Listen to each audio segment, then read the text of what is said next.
Dr. Nukam Akbar Hussain has already arrived. I welcome you to this function today on behalf of the governing body and Nurul Ulum Kamil Madrasa. I express my heartfelt thanks to you again, sir. Now I am requesting our Ridwan al-Mustafa to address this function. Thank you very much. Now, ladies and gentlemen, gracious presence of our resource person, Professor Dr. N.K.M. Akbar Hussain, sir. We are really grateful, sir. On behalf of our institution, Rangunia Nurul Ulum Kamil Madrasa, we welcome you, sir, here with us in this program. Now, we will be honored to offer our distinguished chief guest or resource person, Dr. N.K.M. Akbar Hussain, with a gesture of love and respect. So now I would like to request our honorable principal of Rangunia Nurul Ulum Kamil Madrasa, Muhammad Nasiruddin Tayyibi, to kindly come forward and offer a garland to our esteemed Chief Resource Person of this session, Professor Dr. Muhammad N.K.M. Akbar Hussain, sir. All the blessings, what we think and what we expect, actually, we are getting from the office of Almighty Allah. Allah is willing. He has vast resources. He is the creator, omnipotent. He can take any decision. He can give anything to anybody without discussing anything with any resources or any authority. He is the only authority. So we are gathered here with our all love and affection to pray, oh my Allah, give us knowledge which is beneficial. হে আল্লাহ, আপনি আমাদেরকে সে সমস্ত জ্ঞান দান করেন যেগুলো উপকারী, এবং এই জ্ঞান দ্বারা আমরা যেন নিজেকে, সমাজকে, দেশকে উন্নত করতে পারি। আল্লাহ যেন আমাদেরকে সেই তৌফিক দান করেন। আমি আজকের আলোচনাটা বাংলা এবং ইংরেজি দুইটাতেই মিক্সড আপ করে বলবো। আশা করি তেমন একটা অসুবিধা হবে না, কারণ আপনারা যারা এখানে আছেন, আমরা ইতিমধ্যে ইংরেজি ভাষার অনেক শব্দ প্রত্যহিক জীবনে আমরা অন্তর্ভুক্ত করে নিয়েছি। আমরা সেগুলোকে কানেক্ট করব এবং চেষ্টা করব ইজিলি আমাদের মেসেজটা পৌঁছে দেওয়ার জন্য। আজকে যারা এই আয়োজনটা করেছেন, আমি মাদ্রাসা কর্তৃপক্ষের সম্মানিত অধ্যক্ষ মহোদয় এবং সম্মানিত শিক্ষকবৃন্দ, উপস্থিত আমন্ত্রিত অতিথিবৃন্দ, দর্শনার্থীবৃন্দ, আপনাদের সকলকে সালাম জানাই। আসসালামু আলাইকুম ওয়া রাহমাতুল্লাহি ওয়া বারাকাতুহু। We are taking few moments to prepare our slides. It's okay?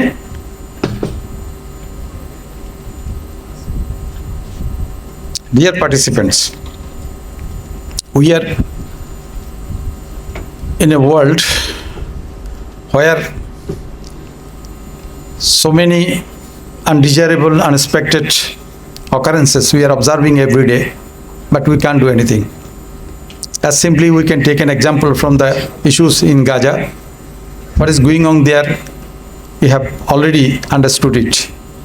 That region is that he is most powerful, though he is not in the right track, but he thinks that actually he has power. Worldly power. I have nothing. We have nothing. That is the region. That is why we are in the observer seat and they are playing in the ground. Whether it is right or wrong, that is immaterial for them. But to us, we have a strong guideline how to develop our life, how to say something, how to tell something, how to take decisions. We must abide by some revealed rules, that is from the Holy Quran and messages, sayings of Prophet Muhammad sallallahu alaihi wasallam. It's okay? Hello? Hello? Hello? Hello? Okay.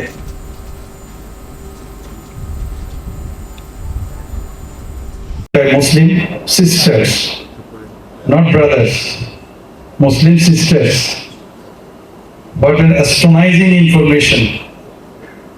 যখন বলা হচ্ছে ইসলামে নারীদের শিক্ষা দীক্ষার ক্ষেত্রে সবচেয়ে বেশি প্রতিবন্ধকতা তৈরি করেছে, যখন সেটা নিয়ে আমার মাথা অস্থির, তখন নিউজ পাচ্ছি বিশ্বের সর্বপ্রথম ইউনিভার্সিটির প্রতিষ্ঠাতা কোনো পুরুষ নয়, সেটা ছিলেন নারী এবং মুসলিম নারী। এবং তাও কখন? 859 খ্রিস্টাব্দে, যখন পৃথিবীতে কোথাও কোনো বিশ্ববিদ্যালয় বলে কিছু ছিল না, শিক্ষা প্রতিষ্ঠানে তারা ভাগিতা বলে কিছু ছিল না, এবং লেখাপড়া শিখে সেখানে যে একটা সার্টিফিকেট দিতে হয়, এবং এটা একটা আনুষ্ঠানিকতা করতে হয়, সে আনুষ্ঠানিকতার যে ক্যাপটা পড়ে এমন করে ছুড়ে মারে সমাবর্তন অনুষ্ঠানে, সেই ক্যাপটার ইনভেন্টেড বাই দ্য মুসলিম।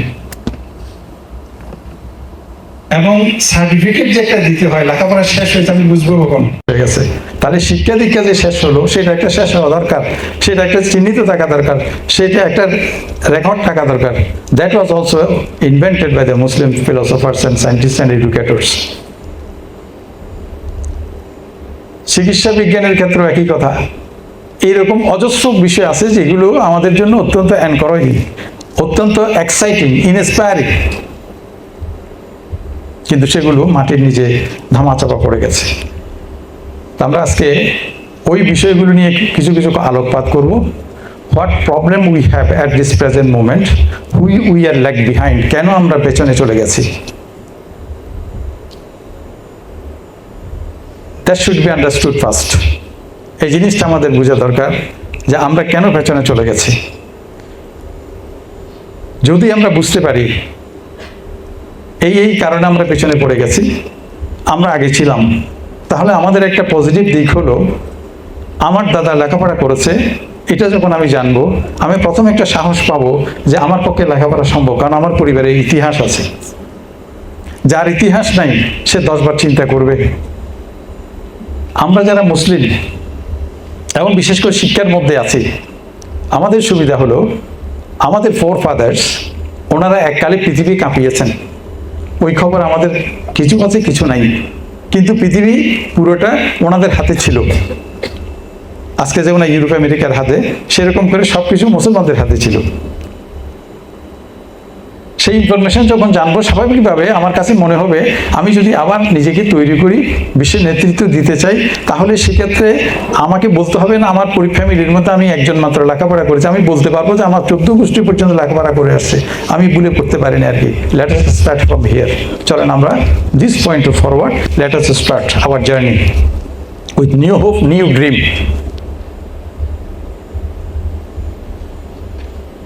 সেই কাজটা করার জন্য সবচেয়ে গুরুত্বপূর্ণ যে মানুষগুলো, সেগুলো হচ্ছেন যারা বর্তমানে শিক্ষকতায় আছেন, শিক্ষা প্রশাসনে আছেন তারা। কারণ একমাত্র পৃথিবীকে পাল্টাতে পারে এডুকেশন, আর সেইটা পাঠানোর জন্য যদি ক্যাটালিস্ট লাগে, অনুঘটক লাগে, সেটি হচ্ছেন শিক্ষক। এবং কীরকম শিক্ষক?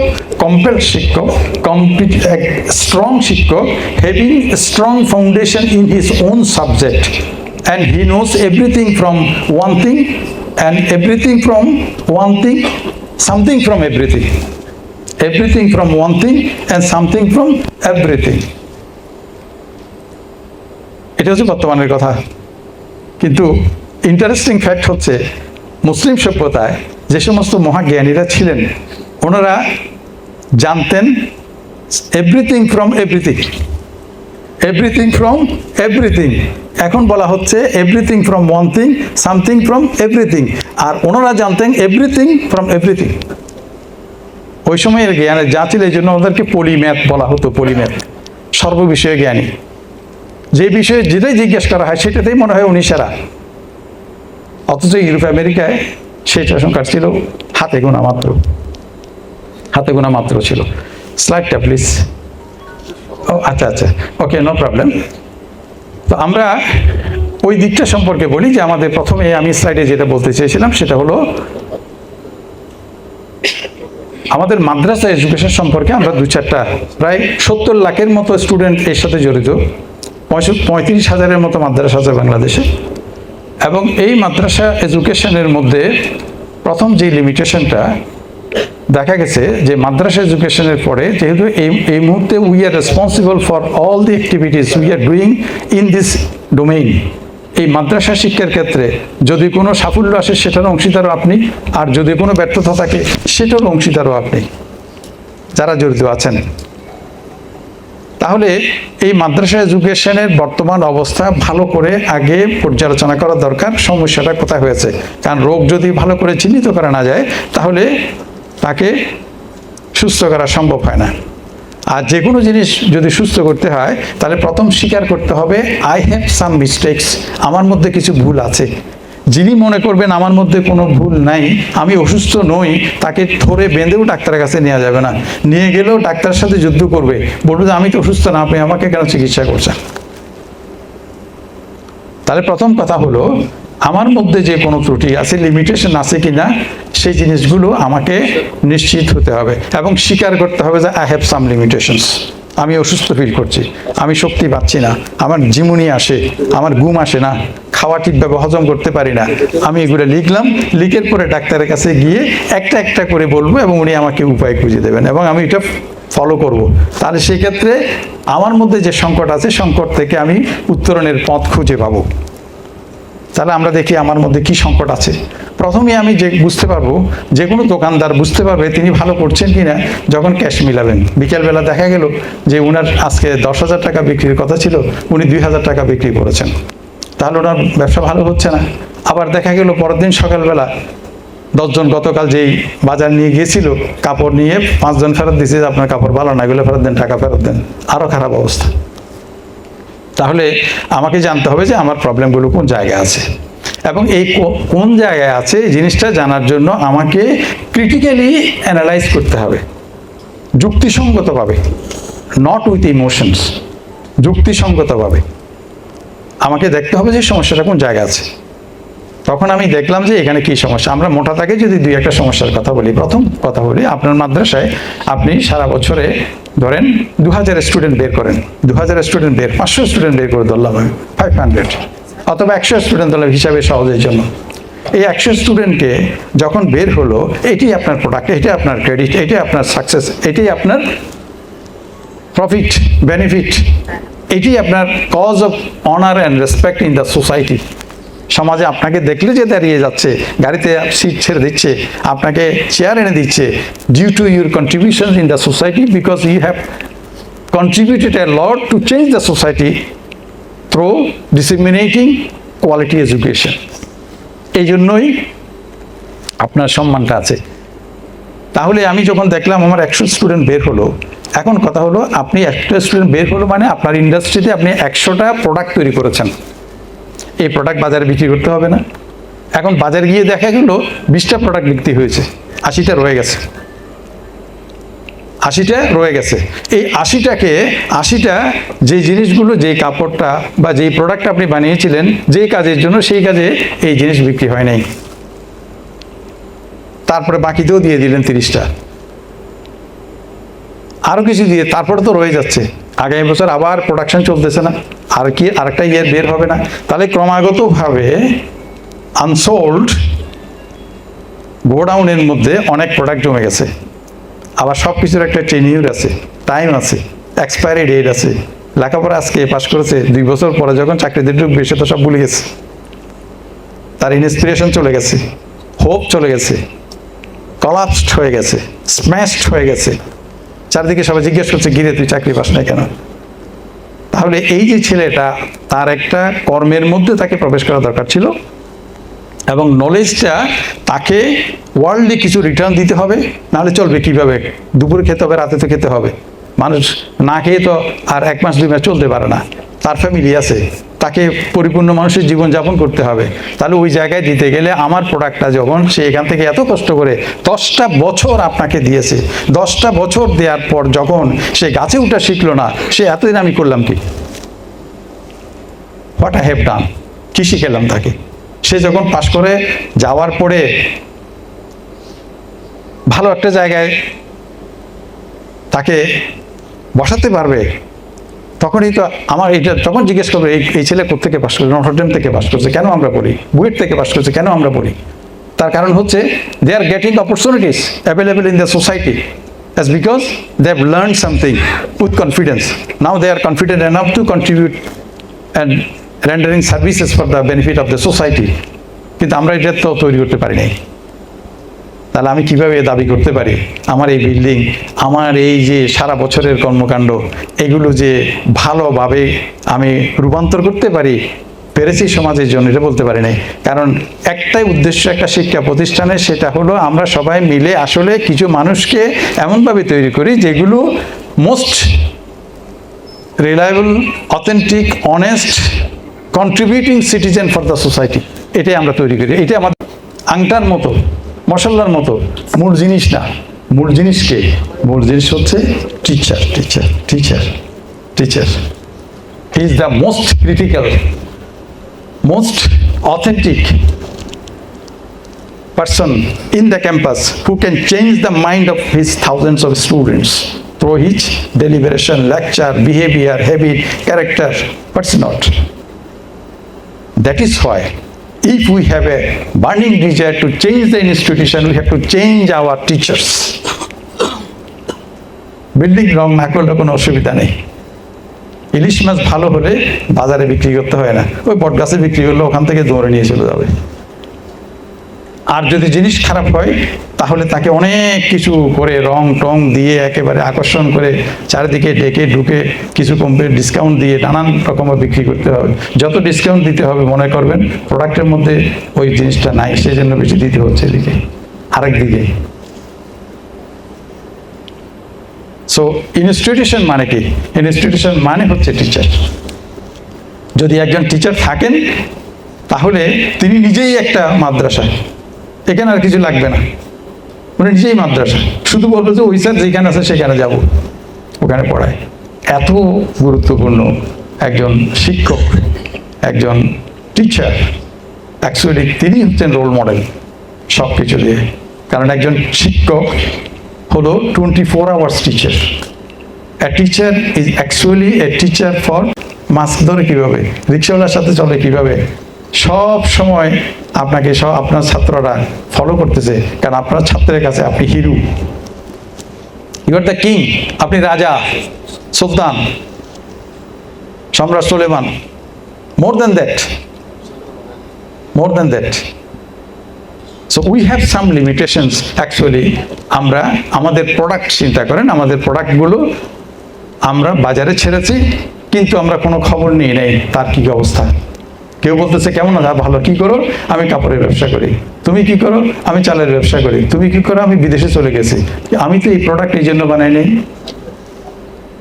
আমার প্রোডাক্ট তো এইখানে কাজে লাগার কথা না। তার মানে কি? সে আন্ডার এমপ্লয়েড। তার যে জন্য আমি বানিয়েছি ওখানে আমার কোনো ক্রেডিট নাই। কারণ আমার যদি মেডিকেল থেকে পাশ করা ছেলে যদি ডাক্তার হতো তাহলে আমি বলতে পারতাম আমার পড়িয়েছে সেই জন্য।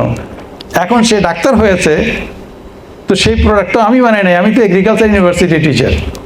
সে তো কৃষিতে ভালো করার কথা ছিল, যেহেতু করে নেই তাহলে এই জায়গায় ও যে সম্মান আমাকে দিচ্ছে সে সম্মানের আমি 5% দাবি করতে পারি, 90% আমার না। ফলে ওখানে খুশি হওয়ার কিছু নেই। সে তো আমার কন্ট্রিবিউশন থেকে ওখানে নিজের জীবনকে সাজাতে পারে নাই, আমার অংশ কোথায়?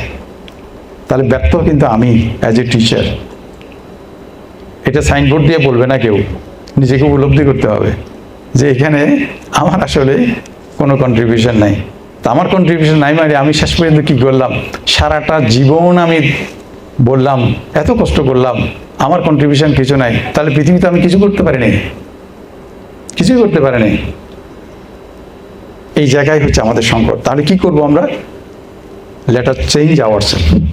আমাকে নিজেকে পরিবর্তন করতে হবে। এখানে কোথাও সমস্যা আছে, আমার মধ্যে পরিবর্তন করতে হবে। তা আমার পরিবর্তনের ধারাটা কীরকম হবে, এই ধারাটা পর্যায়টা কীরকম হবে, সেই বিষয়গুলো নিয়ে আমি একটু কথা বলতে চাই। যে আমাদের প্রবলেম আছে, প্রবলেমটা আমরা বুঝতে পেরেছি। পুরান ফার্নিচার টার্নিচার যা আছে সবগুলো আগে এক জায়গায় করে ফেলতে হয়, এগুলো সব এক জায়গায় করে ফেলতে হয়, করে পরিষ্কার পরিচ্ছন্ন করে তারপরে ঘষে মেজে পুরানোগুলো ফেলে দিতে হয়। আগে ছিল জ্ঞান নাই, জ্ঞান অর্জন করো। এখন বিজ্ঞজন বলছেন সমস্যা এখানে না, তিনি যে ভুল জ্ঞান শিখছেন সেটা আগে বের করে ফেলতে হবে ওখান থেকে। তাহলে লার্ন, দেন আনলার্ন, দেন রিলার্ন। আগে হলো জানি না, সেই জন্য শিখেছি, কিন্তু আগের পুরান জিনিস তো আমার মধ্যে রয়ে গেছে, ওটা কি করবো? ওইটা ফেলে দিতে হবে আগে। ওইটা রাখলে নতুন জিনিস ওখানে কাজ করবে না। তাহলে আগে লার্ন, শিখবো, দেন আনলার্ন, আবার ওখান থেকে যেগুলো অপ্রয়োজনীয় ফেলে দেবো, দেন রিলার্ন, আবার আমি শিখবো, তখন আমি ভর্তি করবো বেস্ট নলেজ দ্বারা। এটা একটা কৌশল, এটা একটা কৌশল। এই কৌশল দিয়ে আমরা চেষ্টা করব আমাদের নিজেদেরকে সমৃদ্ধ করার জন্য। আবার কি প্রেজেন্টেশনগুলো রেডি? আচ্ছা, okay, no problem, no problem. Next, তাহলে আমরা মাদ্রাসার মধ্যে কিছু সমস্যার একটা সংকট আমরা বুঝতে পেরেছি। আমাদের উই হ্যাভ প্রোডাক্ট, স্টুডেন্ট হচ্ছে আমার প্রোডাক্ট। আমি যেটা তৈরি করছি স্নেহ, ভালোবাসায়, মায়া, মমতায়, এবং সেই জিনিসটা তৈরি করার পর বাজারে দেখলাম সেই জিনিসটা আমি বিক্রিও করতে পারছি না, এবং যে উদ্দেশ্যে বানানো হয়েছে সেই উদ্দেশ্যে দেওয়া যাচ্ছে না। যে আজকে আমরা শুনবো আমার মধ্যে কি কি দোষ আছে, সেটা আপনি বলবেন। আমার মধ্যে কি কি সমস্যা আছে, কারণ নিজের দোষ নিজে কখনো বুঝে না। আমরা সবসময় নিজে, আমি মনে করি আমি সবচেয়ে সুস্থ আছি, আরেকজন বুঝবে, তখন তিনি বলবেন যে, এবং ওপেন, কারণ এটা আপনি নিজেরা চেষ্টা করছেন সুস্থ হওয়ার জন্য, ডাক্তারের কাছে না গিয়ে লিখে ফেলেন, লিখে দেখেন সেখান থেকে আপনার সবগুলোকে সামারাইজ করেন, সামারাইজ করে 10টা জিনিস নেন যেটা সবার মধ্যে কমন পাওয়া গেছে। ওই 10টাকে উন্নত করার জন্য চেষ্টা করেন যে আজকে আমরা একটা জিনিস পরিবর্তন করব, একটা জিনিস, কাইজেন পদ্ধতি। ফলে আপনি যে সুস্থ হয়ে এখানে বসে আছেন, এটার জন্য একটা শিপ যেমন যখন চলে তখন অনেকগুলো সেলররা কাজ করে, ক্যাপ্টেন, ইঞ্জিনিয়ার কাজ করে এটাকে সচল রাখে। আমার ভিতরে এরকম 37 ট্রিলিয়ন সেল কাজ করতেছে, 39 ট্রিলিয়ন ব্যাকটেরিয়া কাজ করতেছে, অক্সিজেন কাজ করতেছে, কার্বন কাজ করতেছে, হাইড্রোজেন কাজ করতেছে, সালফার কাজ করতেছে। এইটা একটা অসাধারণ জগৎ। সুতরাং আপনি যে কি জিনিস সেটা আপনি জানেন না, আমিও জানি না। সুবহানাল্লাহ, সুবহানাল্লাহ। যখন জানবেন তখন ইচ্ছে করবে আমি এই জিনিসগুলো পাওয়ার জন্য কাউকে একটু ধন্যবাদ তো দেওয়া দরকার, আমি তো অটোমেটিক্যালি ওগুলো পেয়ে গেছি, কেউ তো করেছেন। And that is the omnipotent Almighty Allah. That is why আল্লাহ রসুল বলছেন, ওই যে প্রথম যে মেরাজ শরীফে গেছেন, কত ওয়াক্ত নামাজের জন্য বলেছিলেন? সেই 50 থেকে 5টাতে আসছে। আসলে আল্লাহর কাছে জন্ম থেকে যদি জীবন শেষ দিন পর্যন্ত শেষ দায় যদি পড়ে থাকে, তারপরও শুকরিয়া আদায় করা যাবে না। 50 ওয়াক্ত তো কিছুই না। এইরকম একটা মেকানিজম, এরকম একটা টেকনোলজি, এরকম একটা সায়েন্স, এইরকম একটা কানেকশনস, ওয়ান্ডারফুল কানেকশনস, এবং সেই কানেকশনগুলো অহরহ পরিবর্তন হচ্ছে। আর এই পরিবর্তন যতই আপনি ব্রেইনের উপর, চিন্তার উপর প্রেশার দেবেন, এটা তত সম্প্রসারিত হবে, তত ব্রেইন বাড়ে। সেটা কীরকম? সেটা হলো আপনি হেঁটে যাচ্ছেন, এখান থেকে বটগাছ দেখা যাচ্ছে, আর কিছু দেখা যাচ্ছে না। বটগাছে যান, দেখবেন যে আরও একটা খাল দেখা যাচ্ছে, খাল দিয়ে যান, আর একটা নদী দেখা যাচ্ছে, কিন্তু সব একসাথে দেখা যায় না। সেই জন্য বলছে আপনি সামনে সব দেখা যাবে না, কিন্তু বিশ্বাসের সাথে এগিয়ে যান। যদি যেতে পারেন, আপনি অনেক কিছু আপনার জন্য অপেক্ষা করছে। গো ফাস্ট, কখনো হাঁটা বন্ধ করবেন না। যে হাঁটে সে একদিন পৌঁছে যাবে, যে হাঁটে না সে কখনো পৌঁছার আশা করতে পারে না। কিছুক্ষণ তাহলে বিরতি দেই, আবার আমরা সংযুক্ত হব। আসসালামু আলাইকুম ওয়া রাহমাতুল্লাহ।